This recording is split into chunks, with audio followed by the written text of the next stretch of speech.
Elhamdülillahi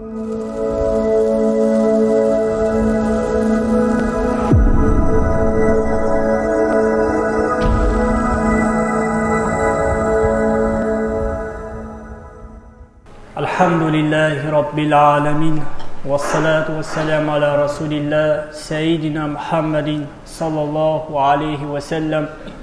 Rabbi işrah li sadri ve yessir li emri ve ahlul uqdeten min lisani yefqahu kavli. Sümme men ba'd. Esselamu aleyküm ve rahmetullah ve berekatuhu.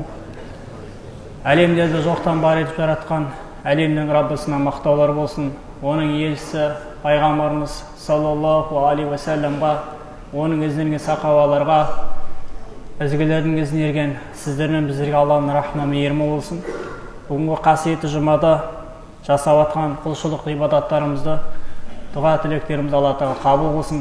Қасиетті Рамазан айында жасап жатқан амалдарымызды Аллах тағала қабыл болсын. Бүгінгі уағызымыздың тақырыбы тақуалық жайында. Аллах субхана тағала біздерге көптеген аяттарында, пайғамбарымыз саллаллаху алейхи ва салламның хадистерінде тақуалыққа бұйырған. Жалпы тақуа деген сөз араб тілінде тақийун деген сөзден шыққан. Тақийун деген мағына сақтану, қорқу деген мағынаны білдіреді. Ал шариғаттағы мағынасы Аллах тағаладан қорқу. Уаттақулла, Алладан қорқыңдар деген аяттар бар. Алладан қорқу деген мағына. Жалпы осы тақуалықты бірде әйгілі сахаба Абу Хурайра радиаллаху анхудан сұраған кезде, Абу Хурайра радиаллаху анху, бұл тақуалық деген сендер тікені бар шөпті жолмен жүріп көрдіңдер ма дейді. Сол кезде сахабалар өтіп көрдік дейді. Сол кезде Абу Хурайра радиаллаху анху қалай өттіңдер дейді. Сол кезде жаңа сахабалар біздер аяғымызға кіріп кеткесін деп жайлап өттік дейді. Егер аяғымызға кіретін болса, жанымызға батады ол. Қылқаны бар шөптер.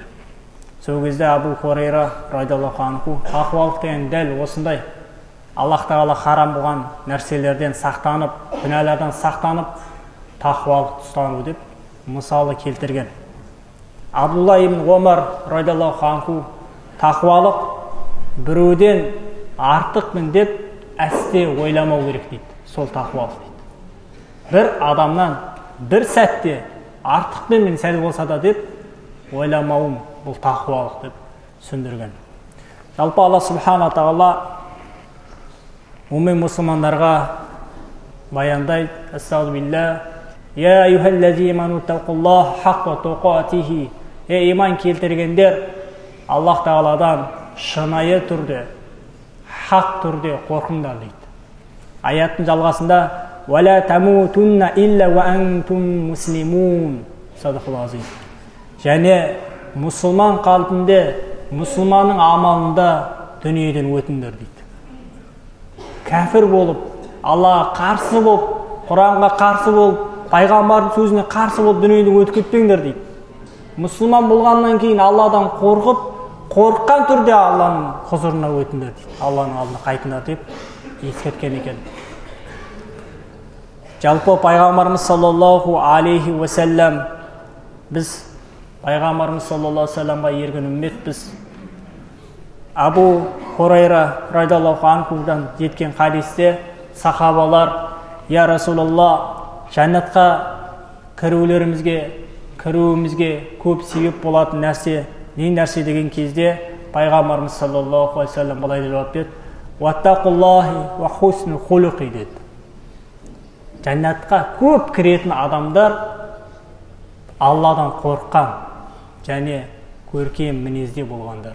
Тіпті пайғамбар саллаллаху алейхи ва саллям көркем мінезде болған адам менімен былай болады деді. Саусағын көрсеткен. Өте жақын болатындығын көрсетеді қауымдарға. Көркем мінез жәннатқа көп адам көркем мінезде болатын болса, жәннатқа кіреді екен. Пайғамбарымыз саллаллаху алейхи ва саллям міне көп жәннатқа кіретін адамдар тақуалығы бар және көркем мінезі бар адамдар деп ескерткен екен. Жалпы ғұламалар осы тақуалық жайында Аллах Тағала қасиетті Құран-ы Кәрімінде 258 жерде аятта айтылған дейді тақуалық жайында. 258 жерде ескерткен тақуалық жайында. Бірнеше аяттарға тоқтала кетеміз. Жалпы ғұламалар тақуа сөзі Құранда 5 түрлі мағынада келген. Олар біріншісі таухид мағынасында келген. Аллах Тағала Құран-ы Кәрімінде Астағфиру билля ва алзамахум калиматат тақуа деп қолданады. Садақаллаху азим. Оларға тақуа сөзін жүкте дейді. Оларға тақуа сөзін кәфірлерге жүкте дейді. Осы Құранның түсіндірмесінде имам Табарани рахимахулла үлкен ғалым, тәпсірші ғалым былай деп түсіндірді. Бұл аят дейді. Тақуа сөзін жүкте дегені дейді. Мына сөзі айт деп жатыр дейді. Ла илаха илlalloh Мұхаммадур Расулулла деген сөзді жүкте деп жатыр дейді. Бұл сөздерде. Міне тақуалықты Алла Тағала бірінші сенімге кіргізді. Алладан басқа тәңір жоқ, Мұхаммед оның елшісі деген сөзді қондыр деп жатыр дейді. Оларға айт деп жатыр дейді сөзді. Және де екінші аят келеді, ықылас мағынасына келеді екен. Астағфиру билля ва май юазим шаайираллах фа иннаха мин тақуал қулуб. Садақаллаху азим. Кімде-кім Аллах Тағаланың белгілерін құрметтесе, Аллах Тағаланың бізге берген белгілері бар, Құран, Алланың сөзі құрметтейтін болса, ол жүректің тақуалығынан дейді. Алладан қорыққандықтан дейді жүректің. Алланың белгілері бар, білесіздер. Құраны бар, біздің бабаларымыз, аталарымыз Құранды оқу білмеген, жоғарға қойған. Кейбір аталарымыз, бәрі емес енді. Болды, әкесінен қалады Құран. Әкесі білет, атасы білет. Бірақ бұны өзі білмегендіктен шкафтың түбіне қоя салмаған. Біздер қазір қолына бетіп қойып жүрік қой. Ол кезде құрметтеп, қорқып, іліп қоятын болған. Бұл жүректің тақуалығы, Алладан қаһар келіп қалады, бұл Алланың кітабы деген. Сондай бабаларымыз өткен. Сондықтан мына Құран аяттары оқылған жерде, Құран аяттары жазылған жерде қағаздарды көтеріп жүру керек. Я жағы жіберу керек, я болмаса жерге көміп тастау керек. Бұл осы екі нәрсесі бар. Мына кейбір кезде ескертетін мұсылман бауырларымыздың кейбір кезде мына ыдыс-аяқтарда Аллах Тағаланың аяттар жазылған ыдыс-аяқтар бар. Құман сондай бір. Бір күні бір қонаққа барып қалдым, жасыл түсті аяти курси жазылған, көп деген аяттар жазылған, ыдыс-аяқтың шай құйып жатыр да. Кеседе аят, Құран аяттар жазылып жатыр. Мен айттым, бұл жақсы дедім, бірақ бұны дедім, сіз шкафқа қойып қойыңыз дедім, әдемелеп. Құран аяты тұрған. Бұны қолданбаңыз. Сіз оны жуас, бұны белгісін құрметтеу керекпіз да. Біздің аталарымызға тәрбие болған, Алладан қорқыңдар, ұят болады. Бұл Алланың сөзі деп. Бұдан тәрбие болмағандықтан адам білмейді да. Сондықтан құрметті жамағат, қай кезде көрсеңіздер, сондай бабаларға ескертіңіздер. Бұл аяттың мағынасы Алланың сөзі екендігі, сіздердің біздерге ескерткен Құран-ы кітап, Алланың сөзі. Сол Аллах Тағала айтып отыр, сол белгілерімді құрметтеу, менің белгілерімді. Кім құрметтейтін болса, ол жүректің тақуалығынан дейді. Ибадат құлшылықтарға, Алла бойсынуға қатысты аят. Аллах Тағала Құран-ы Кәрімінде Астағфиру билля иза қала лакум ахухум нухун аля таттақун. Садақаллаху азим. Сол уақытта олардың туысы Нух алейхиссалам қорықпайсыңдар ма дейді аятта. Нух алейхиссалам қауымдарға қорықпайсыңдар ма деп айтты дейді. Аля таттақун. Сол кезде имам Шаукани рахимахулла осы аяттың қорықпайсыңдар ма дегені Аллах Тағаланың жазасынан, Аллах Тағаланың қаһарынан, Аллах Тағаланың бізге берген аяттарынан бойсынбайсың ба? Бойсынбағанынан қорықпайсыңдар ма етін жазасына деген мағынаны айтып жатыр дейді. Нух алейхиссаламға сондай ескерту болған, пайғамбар болған, өзінің қауымына ескерту жайлы Аллах Тағаланың әмір келген, уахи келген. Алладан қорқу мағынасында Аллах Субхана Тағала Құран-ы Кәрімінде былай деп айтады. Астағфиру билля وَلَقَدْ وَصَّيْنَا الَّذِينَ أُوتُوا الْكِتَابَ مِنْ قَبْلِكُمْ وَإِيَّاكُمْ أَنِ اتَّقُوا اللَّهَ. Садақаллаху азим. сендерден бұрынғы кітап берілгендер, кітап иелері, сендерге де Алладан қорқыңдар деп өсиет еткенбіз дейді. Бұрынғы Тәурат, Инжил, Забурдың ішінде, кітаптың ішінде Алладан қорқыңдар деген сөздер бар дейді. Оларға да айттық дейді, өсиет еттік дейді. Пайғамбар саллаллаху алейхи ва саллям айтып отыр. Сендерге де өсиет етеміз. Сондықтан Алладан қорқу Алланың өсиеті. Пайғамбарымыз саллаллаху алейхи ва саллям бізге жеткізген. Имам Табарани рахимахулла осы аяттың тәпсірінде Аллаға қарсы келіп, оның әміріне қарсы шығып, тыйған тыйымдарынан сақтанбай жүрген адамдарға ескерткен дейді. Бұл тақуа. Сондықтан Алла субхана тағала және оның елшісі пайғамбарымыз саллаллаху алейхи ва саллям бізге ескертті, күнәлардан қайтуымызды. Және де Аллах тағала бойсыну тақуалығын берді. Алла тағала Құран-ы Кәрімінде кімде-кім Аллаға, пайғамбарға бойсынса, сондай Алладан қорқып тақуалық болатын болса, міне солар жеңіске жеткендер дейді. Міне солар жеңіске жеткендер дейді. Алла тағала Аллаға және оның иесіне бойсынса дейді. Қазір пайғамбар саллаллаху алейхи ва саллям жоқ.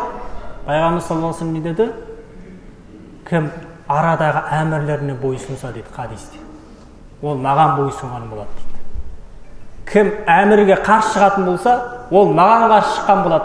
Маған қарсы шыққаны Аллаға қарсы шыққан болады дейді. Пайғамбар саллаллаху алейхи ва саллям ескертті. Пайғамбар саллаллаху алейхи ва саллям кетіп қалды, болды деген сөзі. Пайғамбар саллаллаху алейхи ва саллям өсиет сөзі бар, сіздердің біздерге айтқан хадистері бар, сөздері бар.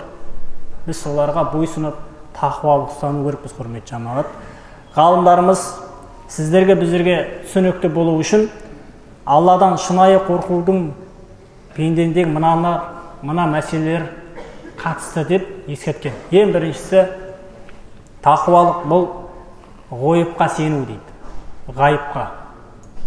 Көрмейміз, бірақ сенеміз. Аллах тағала біздерге, білесіздер, Бақара деген сүре бар. 286 аят бар. Сол Бақара сүресінің басқа 5 аяттың ішінде басында былай деп айтады Алла тағала Құран-ы Кәрімінде. Ас-саудбилля, алиф лам мим дейді. Бұл аят Абу Ханифа радиаллаху анху Аллаға тапсырған. Бұл аяттың мағынасы Алла біледі. Нені мақсат еткен болса, алиф лам мим нені мақсат етіп тұрса, соған иман келтіреміз деді. Аяттың жалғасында залика китабу ла райба фихи худал лил муттақин. Сондай кітап ла райба фихи, ода күдік жоқ дейді. Мына Құранды Алла сақтасын, қаншама кәпірлер іріткі таба алмай жатыр. Күдік жоқ бұл Құранда дейді Алла тағала. Кімдер үшін? Тақуалар үшін. Тақуалар үшін бұл Құранда күдік жоқ дейді. Тақуа болмаса ол адам Құранға күдіктене береді. Құранның іріткісін тапқысы келеді. Бірақ тақуалар ол сенеді Аллаға болды. Енді аяттың жалғасында әлләзина юъминуна бил ғойб дейді. Сондай-ақ олар ғойыпқа иман келтірген дейді. Біз ғойыпқа иман келтірдік. Алланы ешкім көрген жоқ, иман келтірдік біз. Біз ғойыпқа иман келтірдік. Пайғамбарымыз саллаллаху алейхи ва саллям Миғражға көтеріледі, білесіздер, Миғражға көтерілген кезде Жәбір алейхиссалам Сидрат Мунтаха дейді, сөзде келген кезде Пайғамбар саллаллаху алейхи алейхиссалам айтты, қорқып мен ары қарай кіре алмаймын, маған рұқсат жоқ дейді. Сол кезде Пайғамбар саллаллаху алейхи саллям кіреді. Сонда ғалымдар айтады, Пайғамбарымыз саллаллаху алейхи саллям Раббымызды ашық көрген жоқ дейді. Олардың арасында перде болды дейді. Абу Зар радиаллаху анху, я Расулаллах саллаллаху алейхи саллям Миғражға көтерілген кезде хәл райта роббака дейді. Раббыңды көрдің бе дейді. Сұрап жатыр да. Сен Миғражға көтерілдің, сол кезде Раббыңды сен көрдің бе дейді. Пайғамбар саллаллаху алейхи саллям айтады. Сол кезде Пайғамбарымыз саллаллаху алейхи саллям жауап береді, нурун анна деп жауап береді. Ол нұр ғой. Аллах тағала ол нұр, мен оны қалай көремін деді. Сол кезде ғалымдар осы хадистерде Аллах тағала мен Пайғамбар саллаллаху алейхи арасында перде болды дейді. Нұр деп жатыр Алла. Аллах тағала өзін көрсеткен жоқ еді. Қияметте бірақ иншалла көреміз, Алла нәсіп етсе. Бір күні Айша анамыздан Сұраған кезде пайғамбарымыз саллаллаху алейхи вассалам айтты, ескертті. Айша, егер кімде-кім пайғамбар Раббысын көрді десе, ол адам өтірікші дейді. Пайғамбар саллаллаху алейхи вассалам Раббысын көрді десе, ол өтірікші адам деп ескертті. Сондықтан пайғамбарымыз саллаллаху алейхи вассалам өзі көрген жоқ. Бірақ қияметте Аллах тағала баршамызға нәсіп етсін. Пайғамбар саллаллаху алейхи вассалам ескертті Алланы көру. Ол бүкіл дүниедегі ең нәрсе. Жәннаттағы бүкіл қызықтардан ерсі Раббымызды көрген жоқ. Аллах тағала баршамызға нәсіп етсін. Сондықтан біздер ғойыпқа иман келтірген үмбетпіз. Алланы көрген жоқ, иман келтіреміз. Алланың әмірлеріне бойсынамыз. Сондықтан Аллах тағала біздің Құран-ы Кәрімінде Аллах тағала өзін сипаттады. Субхан раббика раббил иззати амма ясифун. Ей Мұхаммед, сенің Раббың олар мұнафиктер сипаттағандардан да пәк деді. Ол кемшілік атауларына пәк Алламыз. Алланы көріп тұрғандай құлшылық жасау тақуалық дейді. Бірде Жәбрил алейхиссалам пайғамбарымыз саллаллаху алейхи вассаламға келіп, бір адамның кейпінде, білесіздер, сол кезде пайғамбарымыз саллаллаху алейхи вассалам айтады, ихсан дегеніміз не дейді? Мен ихсан дейді. Ихсан деген не нәрсе дейді пайғамбарымыз саллаллаху алейхи вассалам. Сол кезде пайғамбарымыз саллаллаху алейхи вассалам Алланы көріп тұрғандай немесе сен оны көрмесең де Алла сені көріп тұрғандай құлшылық жасауын дейді. Ихсан деген өте қажет нәрсе. Бес намазда тұрып, Алла көріп тұр. Сіздің қасыңызда ешкім жоқ, Алла көріп тұр. Деп пайғамбарымыз саллаллаху алейхи вассалам жауап берген. Абдулла ибн Динар радиаллаху анху айтады. Бір күні Омар әл-Хаттаб радиаллаху анху екеуміз Меккеге сапарға кетіп барады дейді. Меккеге қарай. Сол кезде Меккеде білесіз таулы жерлер көп. Таулы жерде қой бағып жүрген қойшыға бардық дейді. Қой бағып жүр екен, қойшыға бардық. Сол Омардан сынақсы кетті қойшыны. Былай деп айтты. Мына қойынды маған сатып жібер. Және сен жаңағы мына қойды маған бер деп айтады басында. Сол кезде ол қойдың иесі мен емес, оның иесі бар, мен жай ғана құлмын, бағушымын дейді. Сол кезде айтады, сен бас екеніңе осының басшысын айтасың. Қойды қасқыр жеп қойды айта сал дейді. Маған сатып жібер дейді. Сол кезде жаңа қойшы айтады, Аллах тағаланы көріп тұрғанын қайда қоямыз дейді. Аллах тағала көріп тұрғанын қайда жібереміз дейді. Сол кезде Омар радиаллаху анху жүрегі босап жылап жібереді. Сол кезде енді ол кісі құл ғой, қой бағып жүрген адам. Сол басшысына барады да айтады, мына құлды мен сатып аламын дейді. Сатып алады сол құлды. Сатып алады да сенің сатып алғанның себебі дейді. Сен Аллах тағала көріп тұр деген ихсан бол сенде дейді. Осы қабілетінен айырылма, қияметте жәннатқа кіретінге үміттенемін дейді. Осы қасиетінен айырылмасам. Мен сені осы үшін сатып алдым дейді. Міне, бәдәуи білімі қатты жоқ, бірақ ихсан бар да ода. Ихсан деген бар. Сондықтан құрметті жамағат, бұл ихсан сіздермен біздерге өте қажет. Аллах тағаладан қорқудан, Аллах тағаланы қорқ деген кезде біздер не істеу керекпіз? Алладан қорқу керекпіз. Алладан қорқатынымызды білдіру керекпіз. Бір күні жалпы ғұламаларымыз айтады, Құран-ы Кәрімінде ең алғаш түскен сүре оқы деген сүре дейді. Оқы, сен Раббыңның атымен оқы дейді. Раббыңның атымен, бисмилля деп, Раббыңның атымен оқы дейді. Сол ең бірінші түскен аят, Ал ең соңғы түскен аяттар дейді, қорқыңдар деген аят дейді. Сол ғұламалар айтады, исламның басы ілім, аяғы қорқу дейді. Сен ілім алдың ба, сол ілімің сені Алладан қорқуға жеткізу керек. Қорқуға шақыру керек. Сіз намазға келдіңіз бе, мешітке білім алып жатсыз ба, сол білімді бойыңызға сіңіру керексіз. Ойыңыздан өткізу керексіз. Алладан қорқу керексіз. Егер алып жатқан біліміңіз пайда бермесе, Алланың алдына жазасын аласыз. Өйткені білгендіктен аласыз.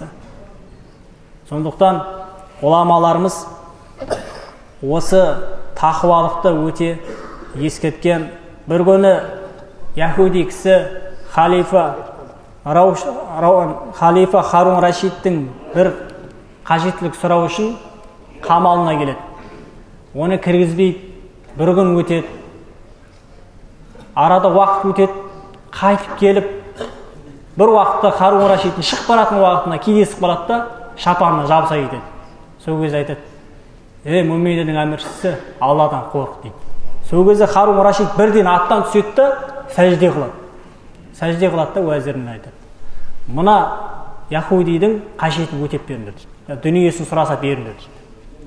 Содан кейін кетіп бара жатқан кезде Харун Рашидке айтады, қасында уәзірлер: сіз неге бір яһудидің сөзіне ол аттан түсіп сәжде қылып жатсыз дейді да. Сол кезде мен оның айтқан сөзіне емес, оның одан қорыққаннан емес, ол маған Алладан қорқ деген кезде мына бір аятқа амал қылдым дейді. Алла субхана тағала Құран-ы Кәрімінде Астағфиру билла ва иза қила лаху тақиллаха деген аят бар. Егер сендерге Алладан қорқыңдар десе, олар тәкаппарланып өзін күнәға итеріп жібереді дейді. Егер оларға қашан Алладан қорқ деген кезде, олар тәкаппарланады дейді. Және өздерін күнәға итермелейді. Және олар жаһаннамға кіреді. Және ол қандай өкінішті жер дейді. Міне осы аятқа амал қылдым дейді. Басын сәжде қойғанда. Біздер, құрмет жамаат, білесіздер, Құранда сәжде аяттары бар. Сәжде аят Құранда 15 жерде келеді. Абу Ханифа мазхабында 14 жерде сәжде қылынады. Сол кезде сәжде аятына сәжде қылу, білесіздер, парыз болады. Сол сәжде аятын жасаған кезде шайтан ағалет ол айтады екен. Пайғамбар саллаллаху алейхи ва саллям мысал келтіреді, айтады: шайтан сол кезде дейді, әттеген Алла маған адам алейхиссаламға сәжде қыл деген, мен сәжде қылмап едім. Оларға сәжде аят түсіп еді, олар бірден сәжде қылады деп өкінеді дейді да. Сондықтан құрмет жамаат, Құран хатым етіп жатқан кезде, сәжде аяттары келген кезде тақуалыққа бет бұрып сәжде жасайды иншалла. Харун Рашидтің осындай үлкен амалы болған екен. Құлшылықты ықыласты түрде, Алладан қорқу түрде орындауымыз қажет. Алла субхана тағала Құран-ы Кәрімінде Бақара сүресінде айтқанындай, сондай олар ойыпқа иман келтірген және намаздарын тұрғызған дейді, тақуалар. Олар намаздарын тұрғызған, оқыған демейді, тұрғызған. Намазы тұрғызып жүреміз. Таңнан бесін, асыр, ақшам, құптан, қиямет күні намазымызды әрдайым тұрғызып тұрамыз. Және олар Аллах тағала берген, біз берген рызықты Алланың жолына жұмсайды дейді тақуалар.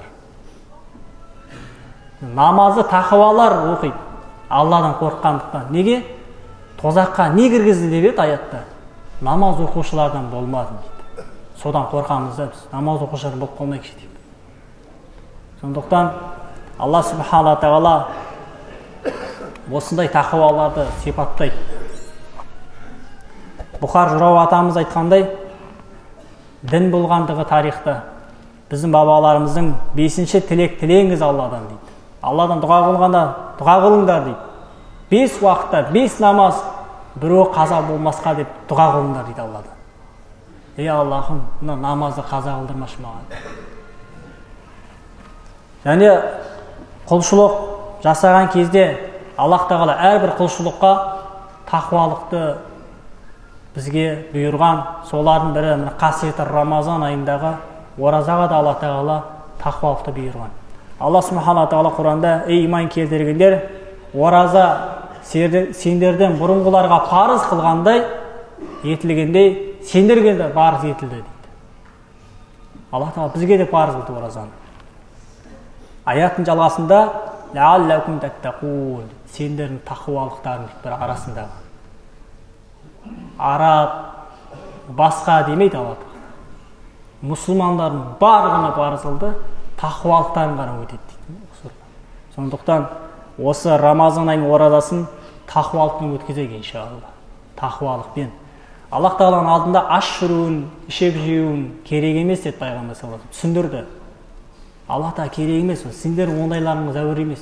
Алла бізге Рамазан айын нәпсімізді тәрбиелеу үшін берді. Алладан қорқсын, тәрбиелесін деп берді. Осы Рамазан айын тақуалығын өткізейік.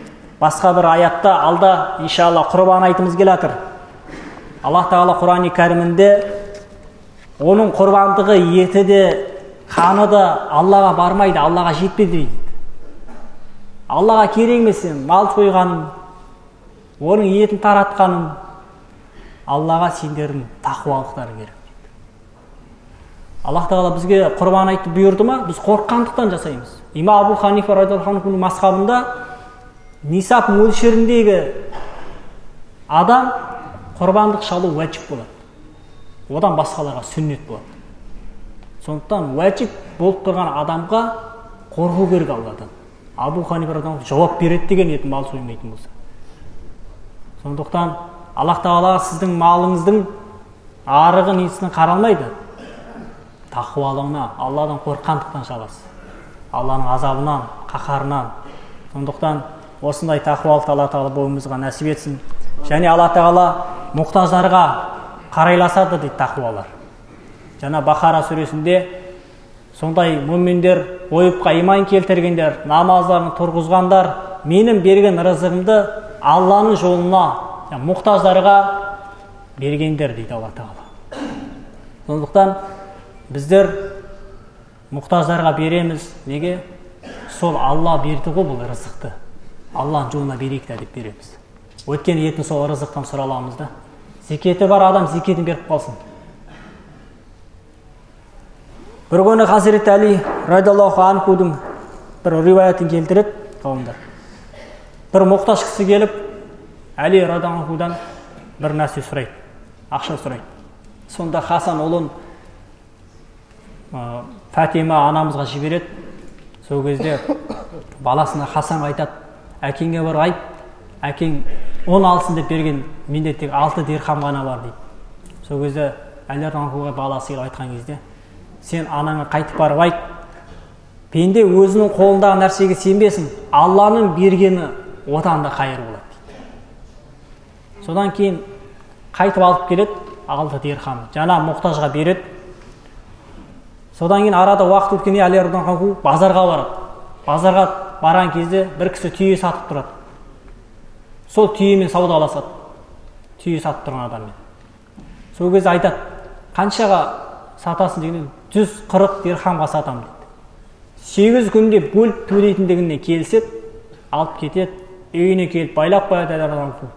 Сол кезде бір сахаба өтіп бара жатып айтады, Әли радиаллаху, мына түйені маған сатшы дейді. Сол кезде Әли радиаллаху айтады, онда мен 200 дирхамға сатамын. Сатып алады түйесін.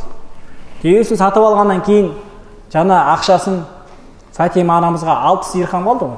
Соны қолына берген кезде бұл жағдай Алла Тағаланың сүйікті елшісі пайғамбарымыз саллаллаху алейхи вассалам түсірген мына аят дәлелдеді. Мына аятты оқыды Фатима анамызға. Астауzu billah. Мен жаа бил хасанати фалуку ашру амсалиха. Садақаллаху азим. Кім Алланың жолына бір жақсылық жасайтын болса, Алланың разылығы үшін деп Алла Тағала 10 есе қылып қайтарып береді. Міне осы аят дәлелдеді. 6 дирхамды 60 қылып қайтарып берді Алла Тағала. Амал қылды, бірақ әлердің ұйықтаған жоқ. Амал қылды. Алла амалына жеңілдік беріп қойды. Сондықтан әлердің осындай амалдар жасаған. Біздер осы тақуалықты ақиретте де қорқу керекпіз. Ақиретте Алланың алдында жауап беретіндігімізге Алла субхана тағала Құран-ы Кәрімінде Я айюхаллазина аману, иман келтіргендер, Алладан қорқыңдар, Алланың алдында не дайындағандарыңа қараңдар дейді. Ертең Алланың алдына баратындарыңа не дайындағандарыңа қараңдар дейді. Есеп беріңдер дейді.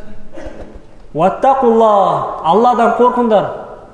Инналлах хабирун бима таъмалун. Расында Алла Тағала сендердің амалдарынан, істеп жатқан нәрселерінен хабардар дейді. Біздің хабарымыз жоқ. Алла хабардармын деп жатыр. Қатты ескертіп жатыр. Ертең Алланың алдына барғанға, ақиретке не дайындағандарыңа қараңдар дейді. Намазың түгел ма, оразаң түгел ма, құлшылығың түгел ма? Қарап алыңдар дейді Алла Тағала. Ескертіп қойып жатыр біздерге. Және Алладан қорқып істеңдер дейді. расында Алла Тағала сендердің амалдарынан хабардар, Алла біліп отыр амалдарыңды деп қатты ескертті. Алла Тағала осы амалдарымызды қайырлы қылсын. Мына Алла Субхана Тағала сіздермен біздерге, мұның мұсылмандарға бұлай деп ескертеді. Астағфируллах. Ва таауану алал бирри ват тақуа деді. Сендер бір-бірлеріңе тақуалық пен ізгілікке жәрдем беріңдер дейді. Бір-бірлеріңді тақуалыққа тәрбиелеңдер дейді. Бір-бірлеріңді ізгілікке, Алланың салихалы амалына шақырыңдар дейді. Мына жерде сауап бар, мына жерде сауап амал бар. Біреу уақытымен келеді, біреу дүниесін беріп кетеді, біреу 5-10 минут Алла разылығын жасап кетеді. Соған шақырыңдар дейді Алланың ізгі жолына. Және тақуалыққа жәрдем беріңдер дейді. Аяттың жалғасында Алла Тағала күнәға және дұшпандыққа жәрдемдеспеңдер дейді. Біреудің кредитіне жәрдемдесуге болмайды. Біреудің харам ісін, күнәсін көріп тұрып, өтіп кетуге болмайды. Бәрі айтып кету керексің. Алланың қаһары болады, одан сақтан. Егер өтіп кететін болсаң, Алланың алдына айтады ертең ол кісі. Міндетті түрде айтады. Айтқанда мен иман келтіріп шығармын, намаз оқып шығармын дейді. Сондықтан күнәға біздер жәрдемдесуімізге және үндемей өтіп кетуімізге болмайды. Ескерту керекпіз.